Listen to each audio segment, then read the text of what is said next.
Moi. Moi. Mitäs sinä? Ei mitään, vähän heikottaa. Ai mikä? Kun mä en oo syönyt mitään koko päivänä. Koko päivänä? Niin koko päivänä vähän pyörryttää. Just joo, kuule, älä jauha sontaa. Mitä nyt?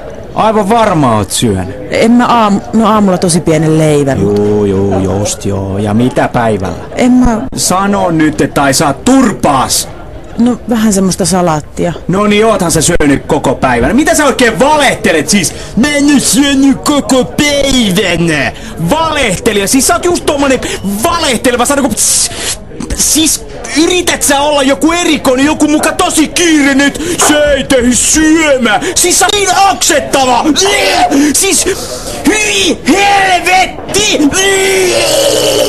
Valehtelija! Oikein muka tosi erikoinen, kun ei oo syönyt!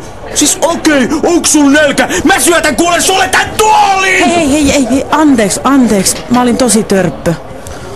Niin. Sä olit oikeassa, mä valehtelin, mä yritin olla jotenkin kiireisen oloinen. Anteeksi, tää vahvisti meidän ystävyyttä, kun olit suora. Halataanko? Halataan vaan.